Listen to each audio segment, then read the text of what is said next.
Alright, so what's up guys, it's your boy James Anderson here. I'm kind of hanging out. I'm actually downtown. I know I'm probably the worst vlog video I've ever made in my entire life, but what I want you guys to understand is that we're down here. I love being down here because the architecture is so cool. We're gonna get some sweet B-roll, of course, but I'm here to meet Ericka Williams of the Classy Climb blog. She actually posted a picture on Instagram that she was actually in Detroit. So I said, yo, you in my city, what's up? Let's link up, let's have some breakfast. And lunch now. It's actually lunch, it's like 1 p.m. But I've been up all night working, doing what I got to do. The podcast, Urban Podcast Month, yo, super dope event that we actually had. I'm just thankful that I was actually a part of it. I went over there, helped take some video, helped take some pictures. Everybody was happy. It was a great turnout, just a good time with everybody, all those creators. So that was super dope. So now I'm looking forward to the next one. But yeah, downtown. So, you know, I love my city, man. We got some good architecture. If you guys can see some of these buildings, I'm gonna shoot up towards the sky here. So it's like right in the center right here. I'm gonna actually go and check out that building over there a little later, that little older one there, and shoot some stuff for you guys. But I gotta get walking, gotta get to this lunch so we can go ahead and get things going. Talk business, talk shop, and see what she got up and why she in Detroit. Peace.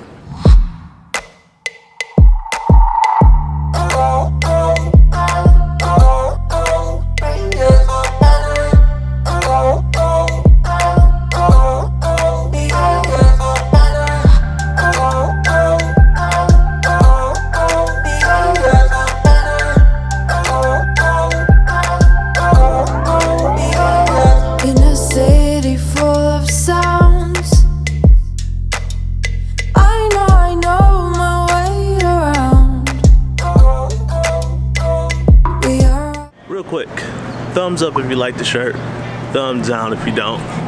MJ, you know I'm a big music fan, so you know I had to do it. But one thing about Detroit is that the tech community is going up, the creative community is getting better.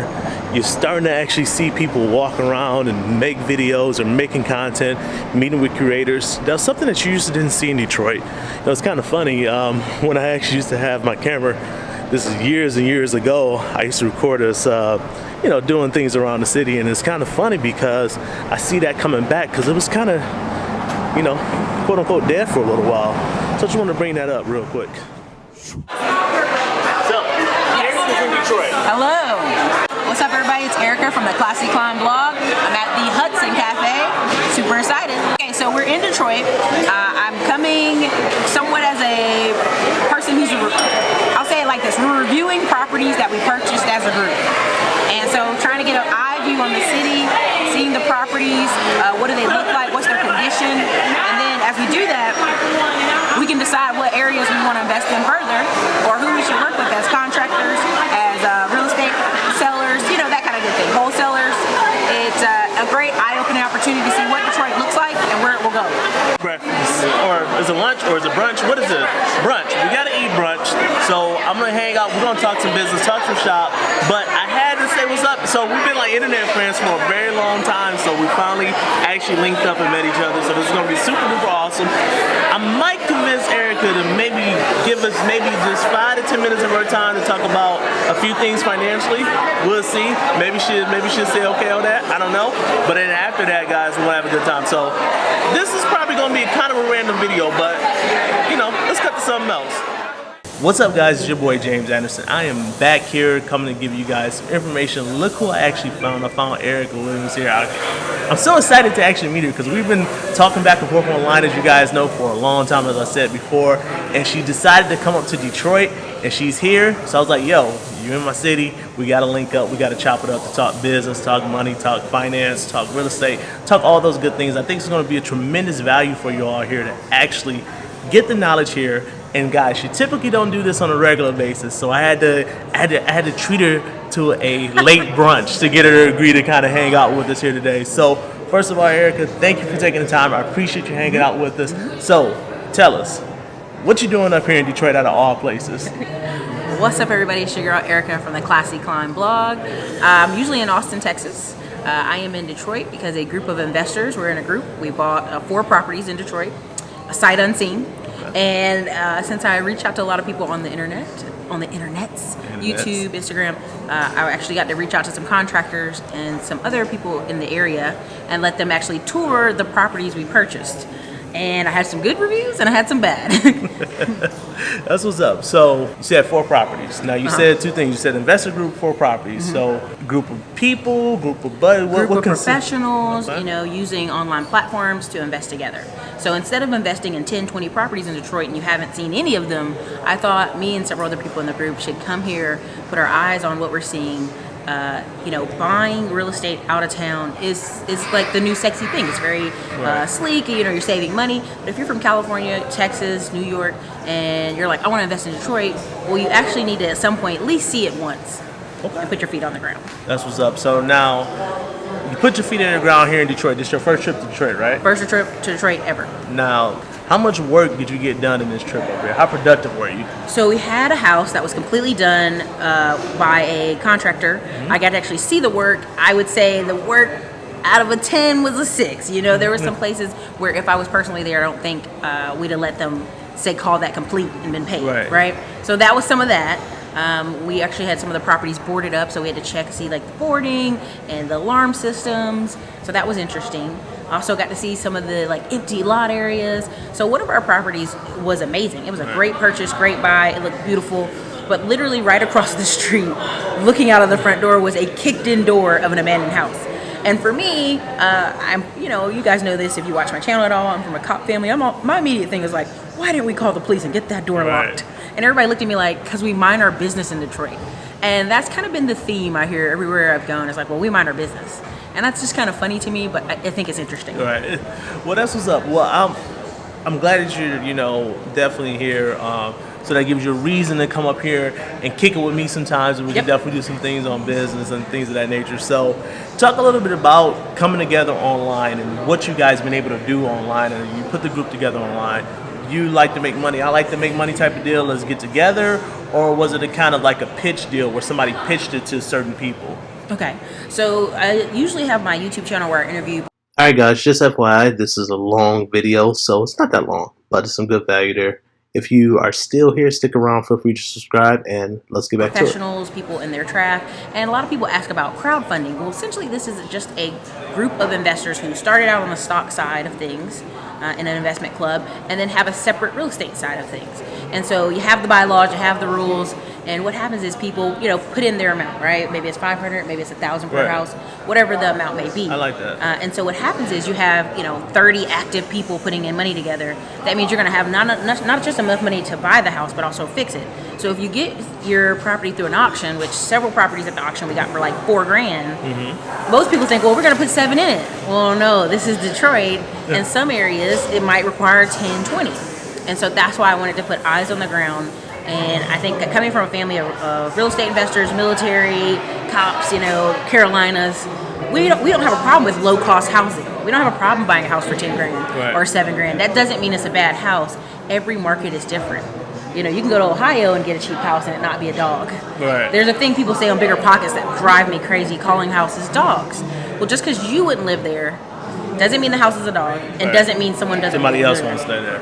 Yeah, that's what's up. Now, it just a quick funny sound bite. It looks like I'm dominating the frame here. You know what I'm saying? I got muscles here. Let me do this. Let me do a little bit maybe like that. So for the people that watch, you know, so obviously I talk about personal finance, and you talk a lot about getting your ducks in a row, and it's symbiotic, right? Because I want people to fix their money to ultimately get to a place to where they can actually get that car to invest, you know. So you said $7,000-$10,000. You got to have the money in your pocket, and that's what I pride myself on, to say, hey, you know, let's get our house in order first, so that way we can invest. So Ericka can call you and be like, yo, I got properties on the ground, I got business on the floor, let's go ahead and get it done. So take it back to those people that might not get that call. What's some of the tips and tricks that you might give them? So a lot of times people are like, yeah, I want to invest in real estate, but then they don't have any credit, they don't have high income, and if something was to go wrong with the house, then they probably would lose the house. Right. So first things first, track where you are. Where are you at? You need 3 things. I always say credit, time, and money. Right. Now people say, wait a minute, credit and money, those are 2 separate things. Because you can have perfect 700 credit and got just a car, right? You know, and somebody else can have 10 grand and not have perfect credit. So you have to find partnership deals that work best for you. Now, sadly, what I'm coming across, a lot of people, why they go, well, I want to invest $0 in real estate and have all this money.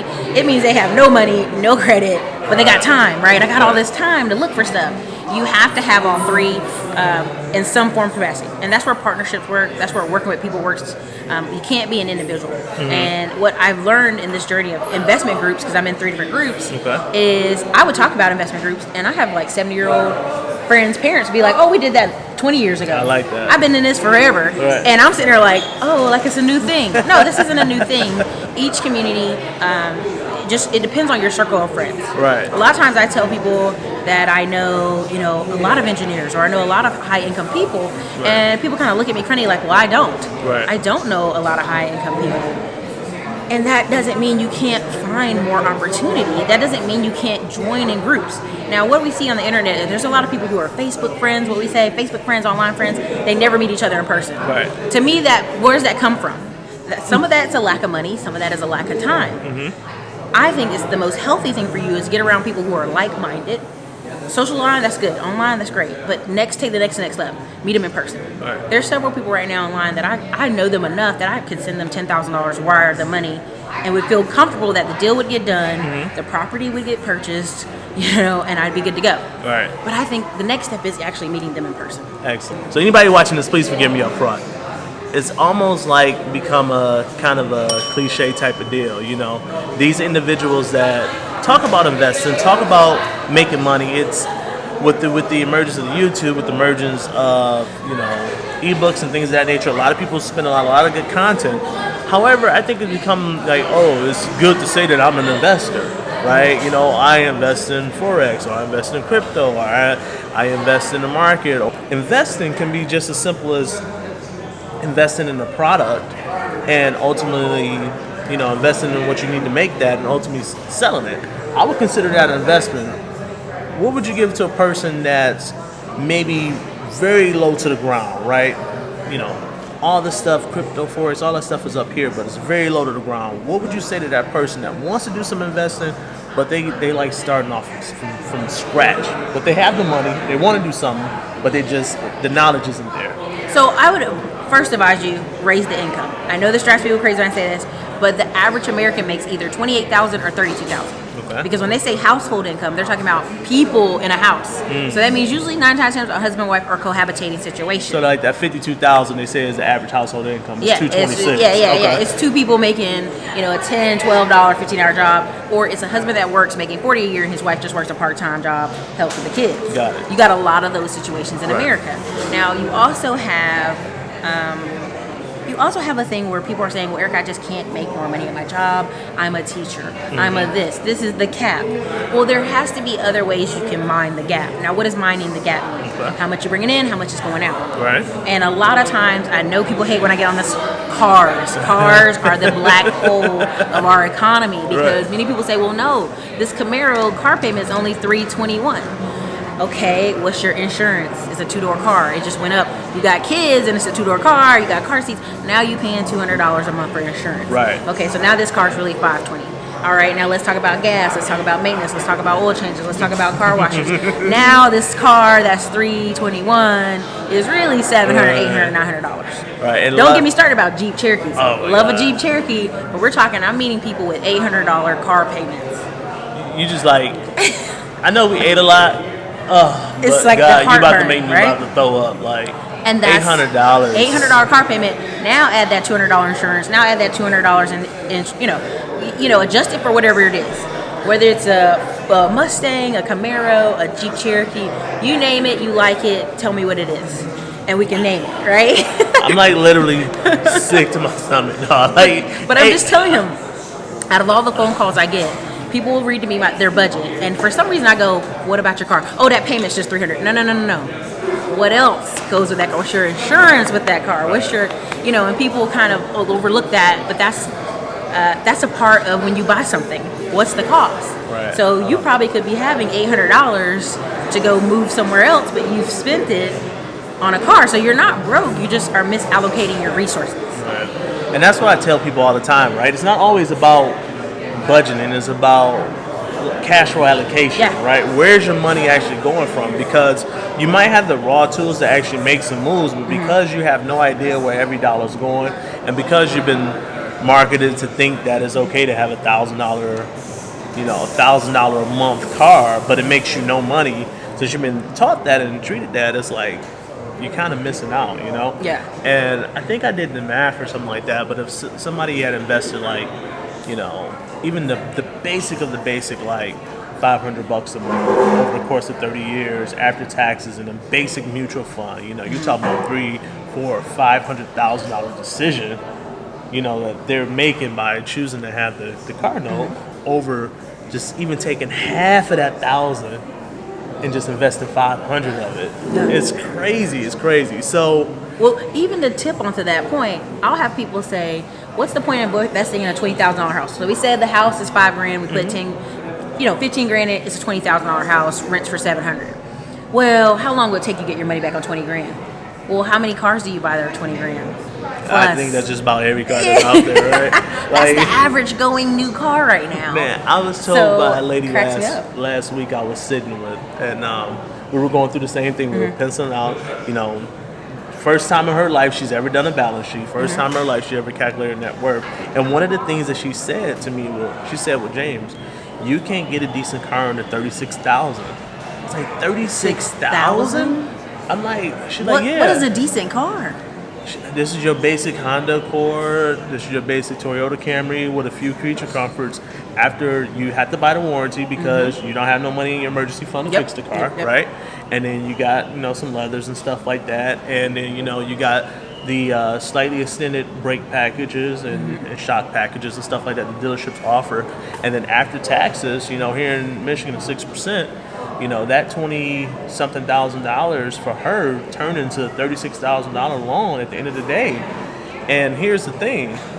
She's not even going to want the car in 5 years. After 5 years, it's going to be old. So I'm like, God. So it's just this flip of mindset. So to go into that, when you talk about mindset. That's, what? I wanted to jump in on what he just said. Okay, hit that. I was in a group and people were talking about, I have a car loan that's 24 grand, but the car's only worth 8 grand. I should go get a new car and roll that debt into a new car. And I went, but what's going to happen in 5 more years is that same new car you got is going to be worth 8 grand again. So what happens is people focus on having cars and shoes as assets, but those aren't true assets. And most people are not going to get rich in 24 months or 12 months. We have a lot of Instagram, what my friend calls hustler porn, where everybody's rich in 12 months. They started a startup company. And I've actually know people who started startup companies, and they're still breaking even 5 years later. I have a lot of times people say, well, my job makes me $50K a year. Okay, well, let's hit your taxes automatically. I took you back down to $36,000. Or if a guy goes, well, I make $100 a year. I'm an engineer. I'm like, okay, dude, let's take it with some taxes. You're back down to $64.70. Right. Like if your W-4 is not adjusted, like a lot of your money is going in taxes. That's no matter what state you're in. I'm in Texas, and people love saying, we don't have state income tax. And I go, we have toll roads, we have property tax, we have sales tax. The tax is there. You're still paying taxes, even though you're in the big Texas state. Okay.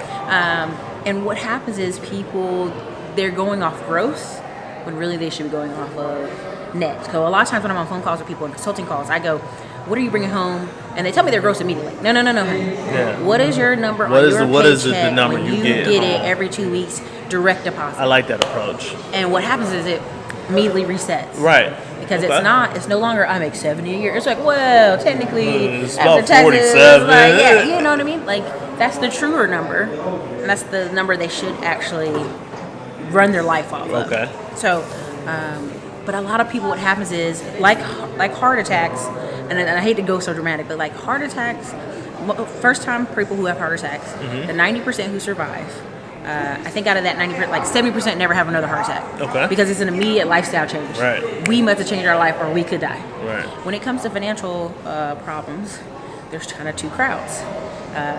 Emergencies happen, we must immediately cut our expenses, reset, everything like that. Okay. Studies have shown that. Now, here's another thing. Studies have shown if you file for bankruptcy, which I think, I'm not knocking bankruptcy, but I think bankruptcy is just saying, whew, oh yeah, you're good now.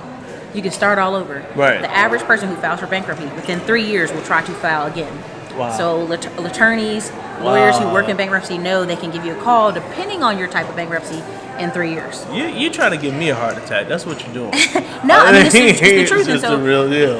It's I respect habits. that. It's habits. Right. It's like it's not an overnight thing. And on the channel, I talk about a lot. Just $25 automatically a week or $100 a week going to an investment. Well, many people say, "Well, I don't have that. Right. I don't have 25. I don't have 100. You don't have $100. So for me, that's an income problem. Right. It's immediately an income problem. You should never be able to say, "Well, I don't have $100. Oh, you don't have 100? What's going to happen in an emergency, right?" So, so that's part of that. So even, I think there's a thing called Poor Richard's Retirement.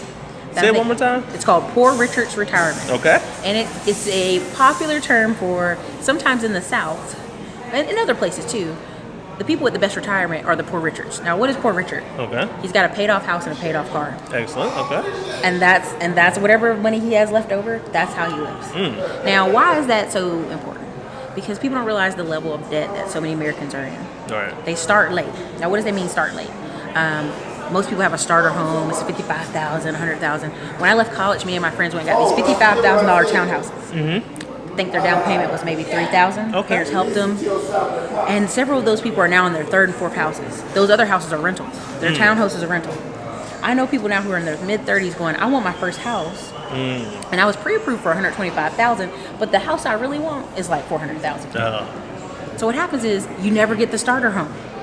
You want the top of the market. Yeah, you want the down the line reward, but you want it now. And I hate to say this term, but instant gratification, maybe. Yes. I'll throw it out there. Or you lived at your parents' house, and you got to think your parents were in their 50s at the peak prime of their earning potential. By the time you went to high school and college, your parents were in the biggest house they'll ever be in. Right. Their next house is going to be a smaller house, so you cannot start with your parents' house that took them 30 years to get it. I like that analogy. At 27. Right. You haven't been in a marketplace. You haven't been able to provide enough value throughout that time to even get there. Or even have the reserves to put money down. Wow. And that's huge. And when you think about that particular thing there, you can look around and you can see it going around everywhere. And I believe that, and it's just I'm going to step on my soapbox for only like 2 seconds. I believe this is one of those things where, unfortunately, the bad habits, the bad practices that we've been kind of inundated with is really hurting us because it's not sustainable. It's not sustainable to do that, and you ultimately ruin yourself financially because you're trying to put yourself in a position that unfortunately you're not there. And so when a lot of people say get your money up, get your income up, get other things, get your skills up, it's becoming more valuable to the marketplace. Whether you are a business owner, whether you are a W-2, whether you are a freelancer, whether you are a contractor, whether you're just a hustler. I mean, it doesn't matter. You have to start looking at ways that you can get your income up. Number one thing is get your income up. Number two is tracking. You must track. So as a business owner, people go, "Well, I'm a hustler. I'm looking moves. I'm running around." And I know those guys. There are a lot of painter guys. They run out. They do work. Right. And their wife wants some food, some groceries. They go get it. There's no tracking, right? So it spends about an hour in the morning with me tracking all 4 business bank accounts. I have more than that, but that's the 4 that are the main. Tracking, check my QuickBooks. Within a $10, $20, $30 number, I can tell you what's exactly in my 4 bank accounts.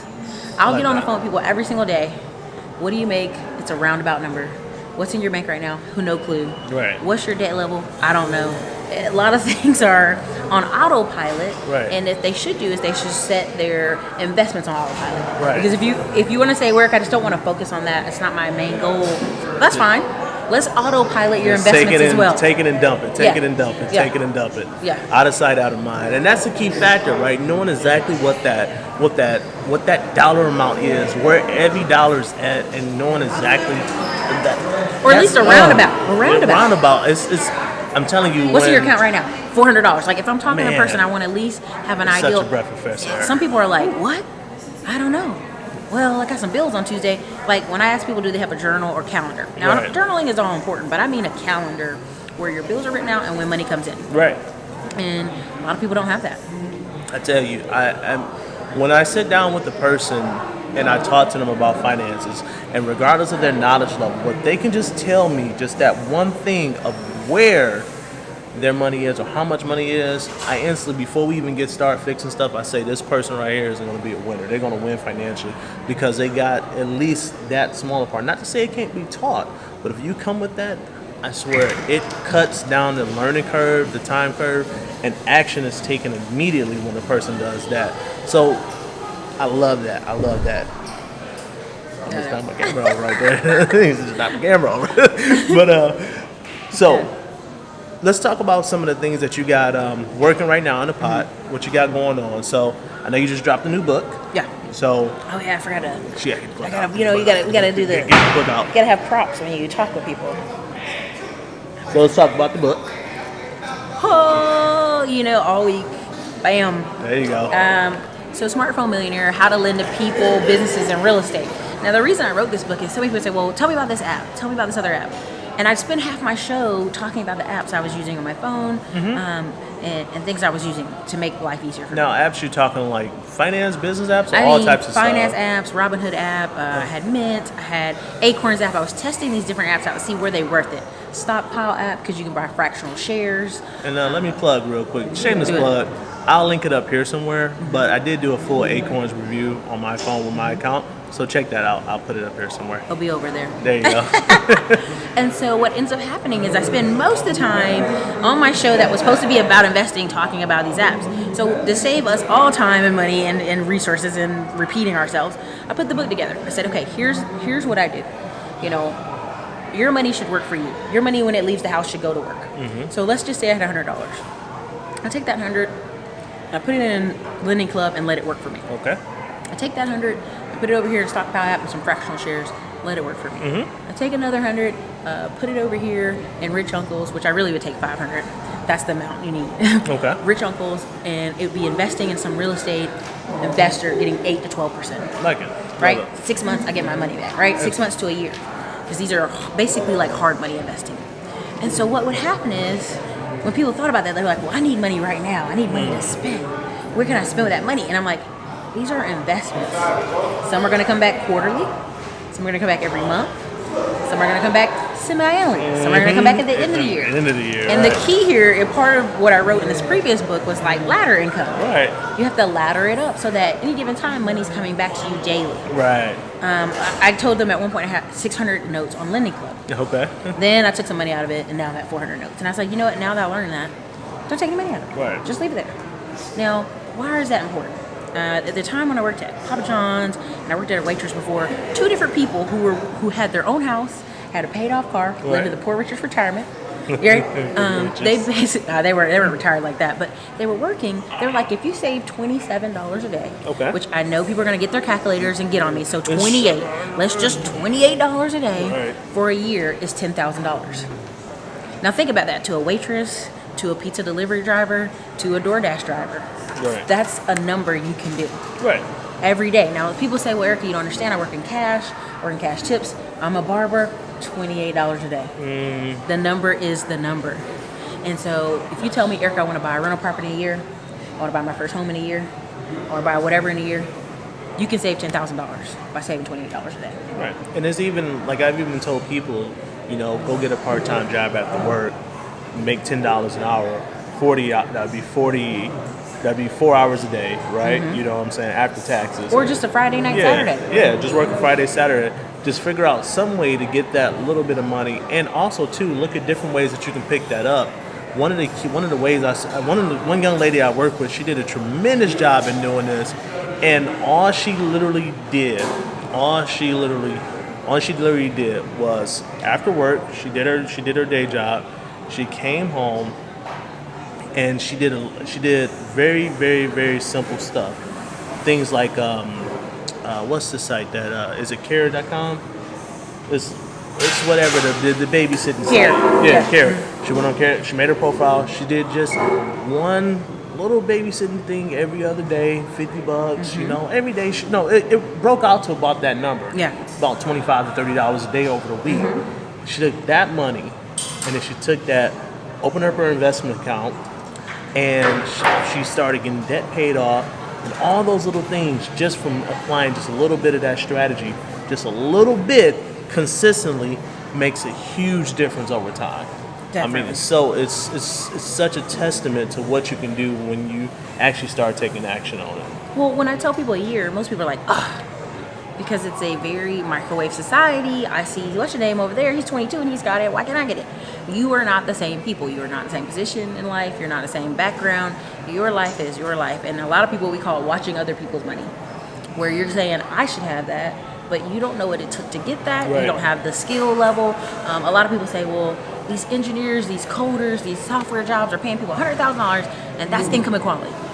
No. Did you take the hours and hours to study to get that same level of skill? Then no. And everybody isn't going to get the same job. I don't want everybody to be coders, doctors, nurses. I don't want everybody to do that. Right.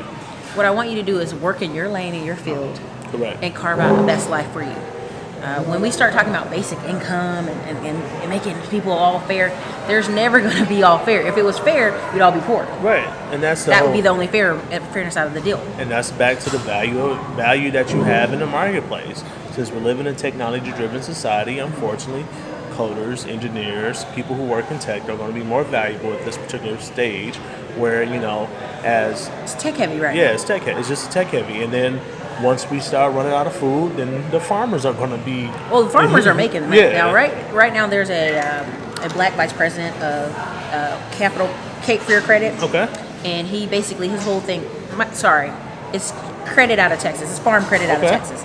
But his whole thing is, if I could get more black and Hispanic kids to get that farmland, use it for hunting, recreational, cabins, Airbnb, there's lots of ways to make money. What happened is people fell in love with small farming. Right? Like, I got 40 cows. I'm right at the line. Like, you have to have 100 cows if you're going to be that low. Right. Or only have 10, right? Because if so, the guy with 10 cows can sell his at the local market, can sell his to local restaurants. You have to be able to market your space. Right. You can't look at Farmer John with twice as much land and twice as much cows. Go, why aren't you rich like that? Like, no. Work in your space. And there's a return to sustainable farming. Right? Because in Texas right now, like the problems we're having with Oregon, Florida with the fruit and the pickers, HEB, one of the biggest in Texas, has just reverted back. They just have gone door to door to door to check out small farmers. Hey, can you provide this much honey? Can you provide this much blueberries? Can you provide this much what? And they've solved their problem. Right. So what? The bigger market's having a problem. Texas can solve its problem. Right. And your state too, via small companies. Everybody does their part. Everybody does their part, and that's the thing. And I think there's tremendous value in that. And we just have to understand of where we are to get there financially. So, What's your freedom number? That's the thing. That's the focus. That's the thing. Like, I number? say that. Like, what is your ending of where you want to be at? Now, if you've been a person who made $10,000 every year for all of your life, right? And that's what it's totally exaggerating, right? We'll say 30. We'll say 30,000. We don't want to know. I was using 10 to keep my math easy. Okay, I'm sorry. To do my math easy, but we'll say if you was a person that you made $30,000 for all your life, and you did something very noble, very honorable. Let's say a teacher, right? Because I believe everybody has their value in the marketplace. Yeah. But let's just say for a teacher, unfortunately, teachers are underpaid in my opinion. But that's a topic for another video. But you did that, and you kept doing that, and you did a great job, great service, right? What is your box? That's a bad term. But what is your scope of how you're going to run your life according to income? And the biggest thing that I get from people is they're $30,000 a year earners for the last 20, 30 years. And then they say, okay, in retirement, I want 10 grand a month. Sorry. As soon as you said that, I was like, I can't even hold it back. I'm sorry. Go ahead. So they want 10 grand. They want 10 grand a month. And I'm like, okay. Travel overseas. Well, that's like $120,000 a year. So you need about $2.5 million to put up in just in investments at the most modest percent return before taxes to even get something like that. How are we going to get to, $2.5 million? And see, here's the thing I love about math is that numbers don't lie. And if you want to talk crazy, the numbers will talk even more crazier. So then I say, okay, good. You need to be investing $3,000 every month. Well, I only make $3,000 a month. Well, what are you going to do within your scope of what you have going on? And that is super, super keen and critical for how to start positioning yourself and getting people to look at it. So listen. That's why I'm going to bring you on the show. I'm going to do a little series with him. He doesn't know it, but I'm going to do a series with him because I have this debate on retirement. this invested income over years. Right. Because I'm meeting a lot of people in their 50s, 60s. They don't have that time. Okay. So there's a thing I say, you have the active income retirement and the kind of small distribution, like 4% back in. Right. And I'm almost to the point where if you're in your 50s and 60s and 70s, you might just need to buy 3 rentals and sit down and live frugally. Yeah, I mean, this is the thing, right? Or not even, if you have some small home care, what do you call it? A home daycare. Home daycare. There's a lady in our neighborhood, retired, her and her husband retired, realized it wasn't enough. She loves kids, has extra room. This big den they have. Converted that bathroom, converted that big den, home daycare. Love it. 5 kids, covers all their bills, covers everything. That she gets to still be active. Still gets to see little kids every day, Absolutely. Used to be a teacher. That's why she used to be a teacher. And I absolutely love home-based business. So you got to figure out what is it going to be an active income thing you and him have to do to make this work? Or do you have enough years to keep investing? Because, I mean, like we were talking earlier over brunch, is that, I got to say brunch. I'm going to sound a little bit more fancier. As we were talking over brunch, there's people that you might talk to that might be 65, 70 years old and they're not in a position to retire. And they say they're ready to get started. It's like yours going to have to be an active income role. You're going to either have to have a second career, third career at that point, or you're going to have to find vehicles that work best for you. Right. Now, 9 times out of 10, I'm from the Carolinas, North Carolina, the best Carolina, not South. No, but what happens is we'll have people come from New York. They realize my pension, I'm getting $3,000 a month, I'm in New York. Okay. I've got to leave New York. I can't afford to live there. Come down to North Carolina, or South Carolina, we call it halfback. Halfback, okay. And halfway to New York. And halfway to Florida. There you go. Halfback, and they'll get a house, a little $40,000 house, $50,000 house, $80,000 townhouse. That's in perfect condition. Amazing. Wow. Now their mortgage is $320,000. Now they're living in a lower income state. Now that $3,000 isn't so bad. We have a ton of New Yorkers in Cary, North Carolina, Raleigh, North Carolina, the islands of South Carolina. They get little 2-bedroom homes. They are reviving parts of the marketplace. I like that. Because what happens is young people go, well, I don't want to live in that. That's a starter home. Right. And somebody from New York is right? This is my retirement home. It's all a full circle, It's all right? a full circle. So, I love it. So I want you to either decide, okay, well, I have to live here. Do I need to live further out in the rural areas? What is going to be my future? And the thing is, if you don't plan, you're already there. There's this thing this guy used to say to me all the time. He's like, what's your 5-year plan? And he said, if kids took too long to answer, he goes, well, you're already there. You're already there. And a lot of times what I see, unfortunately, is young people, and I'm being careful. Okay. I'm a millennial, but just at the edge, right? Yeah. I'm like right at the cutoff. Yeah, I'm right. What was it? 82, right? I was born in 85. Yeah, 82. Yeah, 82. I was born in 85. So I'm 84. We're mixed millennials. We're the old millennials. Yeah, we're the old millennials. We're trying to save the millennial title. And so what happens is, they spend the young years, I would say the 20 to 27, I might want to be a rapper, I might be a musician or an athlete, and there's nothing wrong with those desires, but my thing is, let some money come in the pocket, right? Like be building some type of career, some kind of future.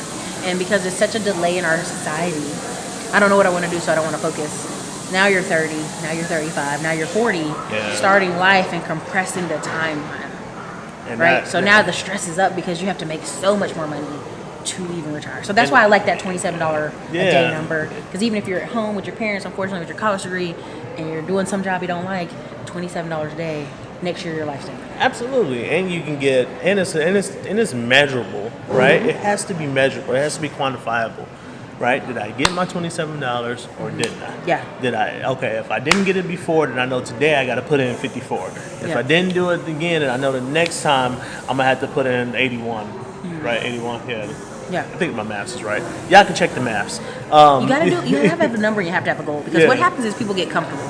I get a lot of calls, well, Ericka, I make enough to live. Right. But there's not enough to invest. There's not enough to go to the next level. You didn't make enough then. You have to do, and there's a lot of people who want to get fancy, but they don't have the skills, right? If I talk about DoorDash, Uber, Lyft, something they can do all day on Saturday, make 120, go sit down. Right. They're like, oh man, I don't want to do that. That's beneath me. I want to do some online stuff. Well, what are your online skills? I'm gonna drop ship. I'm gonna build the. I'm like, because I talk about finances. like I'm gonna start trading forex, or I'm gonna start trading options. I'm with like, other people's money. I'm like, Your bro, credit's bad. You don't have any money. explain to me just what a stock actually is. Yeah. Before we start going into, you're going to become this next awesome online trader. You know. So I appreciate you taking the time. I hope you guys have been enjoying this conversation of what we're talking about. I don't want to capitalize all on Erica's time. Why is she here in Detroit? Because I know she got some other things lined up. But first Catching of all, a plane. There you go. So first of all, I do want to hit a couple things. So Smartphone Millionaire. Yeah. I'll drop the link down to Amazon link down below. Be in the description I'll hit you somewhere. affiliate. Yeah. And then she'll have that. She's good to go with that. Check the book out. I got my copy. It's gonna be dope. I'm gonna go through it. You know me, I gobble up books like, you know, I just go through them quick. So, second thing, let's talk about this shirt. Because this says Stocks, bonds, mutual funds, dividends, ETFs. huh? Now, this shirt is made by a guy. His name is Eric Patrick. He's in Dallas. Always give credit to him. You can always go to my Instagram and get the link, or to my YouTube and get the link. Okay. And why do I wear this shirt? Because it's a conversation starter. I just felt it at the time. It was my vibe. Yeah. I kept talking to people about Robinhood app and all these things. Yeah. And what's funny is people are like, oh, you trade stocks. No. I love dividend stocks. Boring old, pay me my 9 cents every month dividend stocks. Man, I tell you. And there's a difference in flipping money. There's this flip culture, like I gotta hit the next flip, and this actual wealth. And we're so separated. Like the faces I get from people are like, oh. And I'll meet people every day who are like, I ain't got no stocks. I got no stocks. I ain't got no nothing. I got no 401k. I got nothing. But it's a conversation starter. And this shirt to me is so. Some people go, what's a dividend? What's the ETF? Yeah, no. Right. Start the Something they could conversation, Google on their phone. Right. So it's so encouraging. This shirt has been like, out of all the things, every time I go to the airport, hey, what's that about? You know, and so I like it. It's a great vibe. I think you should grab it. Absolutely. And if there's anything that I want to do with anything that I'm doing as far as social media, as far as YouTube, as far as building this channel, as far as anything, it's just get us to start talking about the money, get us to start talking about ways that we can increase our wealth and start doing the things and partaking in this economy. So that's it for me, guys. I appreciate you guys hanging out with us. This is your boy James D. Anderson at I am JD Anderson. Let me get my own name right. At I am JD Anderson. Sitting here with Miss Ericka. So where can they find you at? What's the socials? Drop everything so people can stalk you.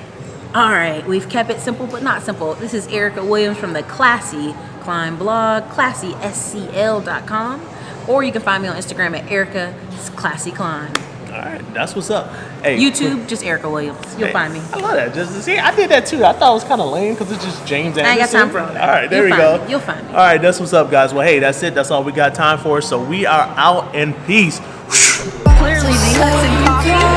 It's gonna have Kigo Irish cream. It's gonna have some liqueur and whipped cream.